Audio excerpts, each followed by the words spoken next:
Now I'd like to tell you about another visionary and entrepreneur, Glenn Schmekel. Glenn comes from the north of us, up in the Methow, but originally he was down in Southern California. And he came up here about 43 years ago. He is an educator, and I believe he says he's retired, but I think he still continues to educate. And 18 years ago, he founded The Cove. The Cove is just a multifaceted organization there in the Methow. And its mission is really for neighbors to help neighbors. Glenn is a spiritual man, and a lot of this came from his own personal inspiration.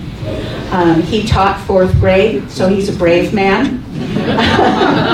And he became the administrator of their homeschool program, so he knows how to do outreach, and he knows how to keep people with a feeling of belonging, even though they're not coming into a facility. He has 2 programs that are of particular interest to us tonight. One of them is called the Guardian Angels, which is a group of volunteers from the community who buddy up with seniors, and they get together with them every week and find out what their needs are. And then the other program that's of particular interest is Jamie's Place. They constructed 2 adult family homes up in Winthrop, and those provide the services to their seniors when they need residential care. Very beautiful homes, very home-like. So please join me in welcoming Glenn Schmekel.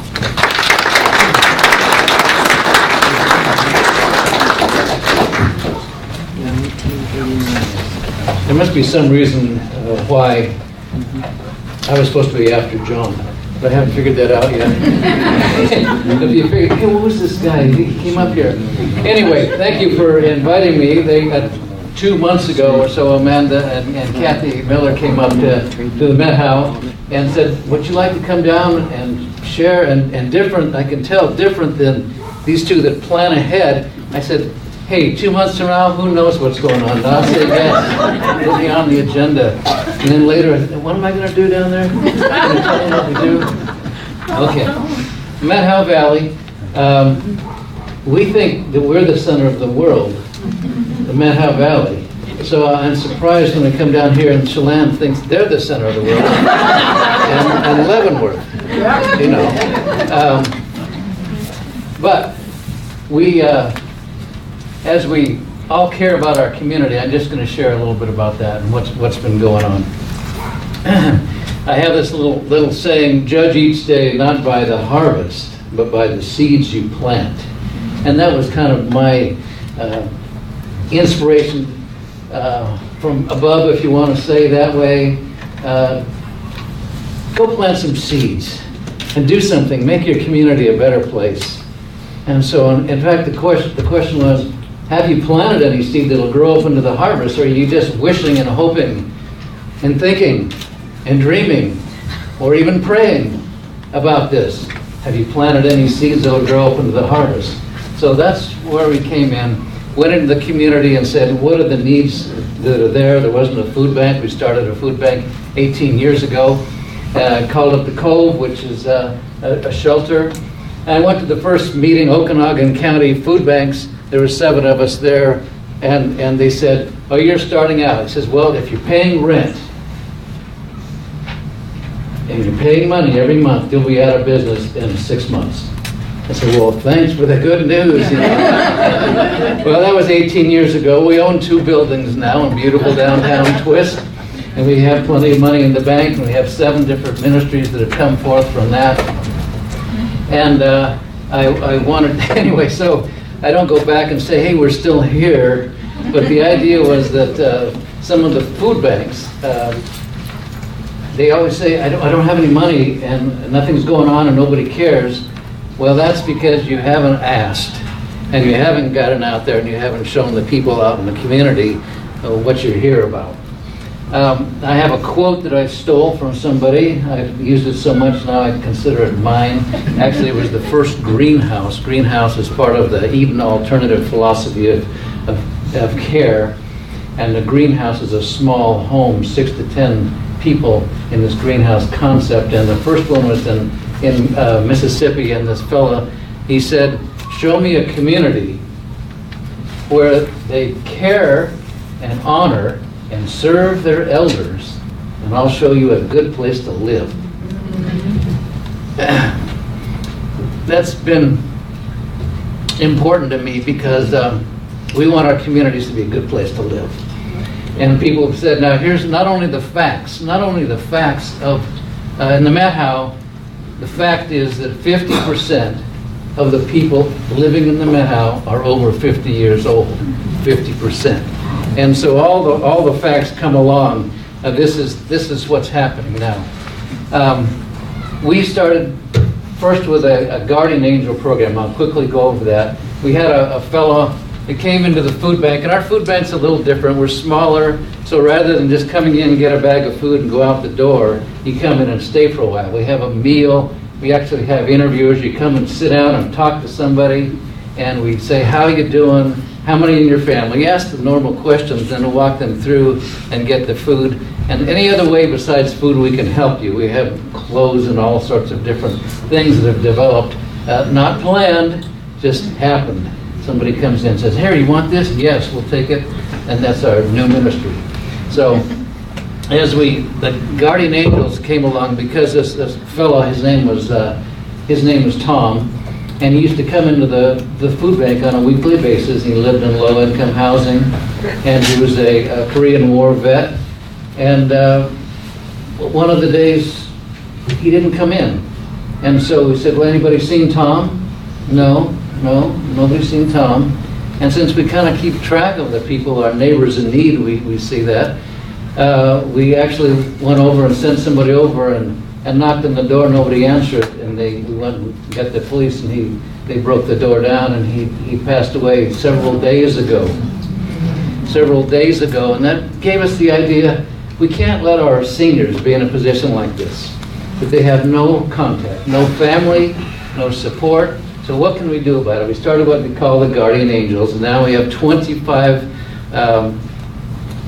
trained caregivers. They're not giving care, but we call them friendly visitors that are attached to 25 different elders or seniors or disabled people in the community. They visit them every week. They keep track. They know their birthday, and they take them to the store sometimes. Some chores, but it's not a chore service. It's a friendly visitors. We want to know them, help them write their family story, get to know their family, and contact every week. And so that something like this, we can't say, nobody knows you. Nobody knows if you're here or gone. We want to be part of our community. That's Guardian Angel. It's been going for 15 years. The next thing is Jamie's Place, our adult family home. We had a gal named was Jamie Finland, and she was dying of cancer. She came to me and said, when I pass on, I want to will you my house, to the code. And I said, well, what do you want? He said, I just want you to serve the community in some way. I know you will. Well, she did pass on, and this house came to us, and the uses of it, the way it was situated, didn't work, so we actually sold the house, ended up with $200,000. What are we going to do with $200,000? What ministry can we start now? And what happened, one of our neighbors, actually one of our church members, a lady who her husband had died, and now was the time she wanted to stay in her own home, but she couldn't anymore. Where can she go? Where could she go? And she had to leave her community, her family, her church, or these different, and go someplace else. She went to Spokane. And my wife said, we got to do something. I'm going to have a husband or a wife, says, go do something. I went to a meeting in Tacoma. It was Dr. Bill Thomas, Eden Alternative, and it was a big international conference. I'd never heard of Eden Alternative. I'd never stepped foot inside of an elder care facility in my life. And I went to this deal and heard about the greenhouse concept. The greenhouse concept is 6 to 10 people in a small house. It'd be like this, all the rooms coming into a large living room with a fireplace, and the kitchen's right there, the dining room table, we all eat together. It's a home. And I thought, boy, that's what we need. So there's different groups there. There was caregivers, there was medical facility people, and then there was owners. Well, I figured I was an owner. So I went to the owners meeting. And there was over 1,000 people there, but there was only about 15 owners. And so I went to that meeting, and because they were owners of large facilities, we call them the mothership. If you're into the, usually a greenhouse or something, an attachment is attached to a large established group that's been there for years. And we went around the table, and they were all talking. I said, well, we want to build a greenhouse in the Methow Valley. And you ever done that? No. You know, so one of the guys, he actually said, I think you're a little bit naive. I said, well, good. Because we're going to do this. A month later, I went to, my wife drew up the plan on a piece of paper. And I went to a meeting at the Disneyland Hotel, and Dr. Thomas was there, and after hearing all the things about greenhouses, we got in the line to talk to Dr. Thomas and show him our plans. The guy ahead of me had an inch-thick set of plans. I know it cost $50,000. And he was telling about how he's going to make the 5th floor of this big, huge thing, this multi-million-dollar deal. And here I was next. My wife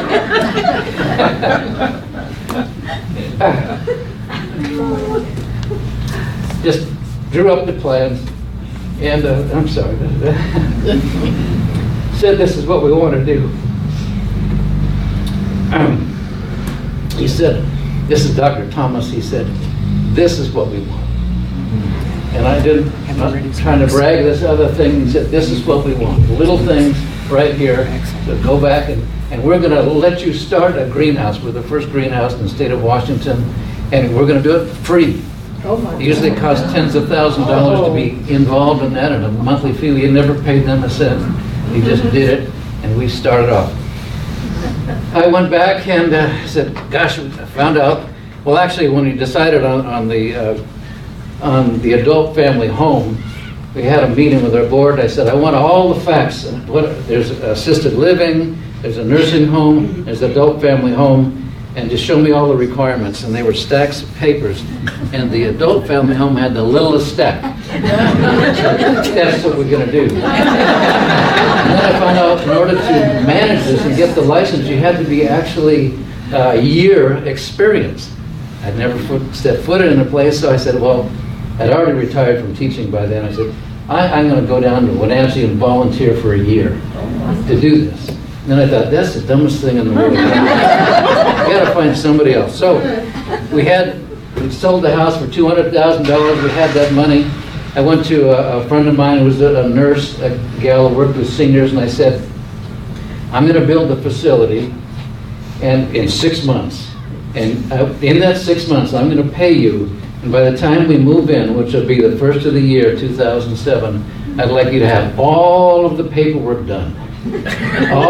Everything. There's no people.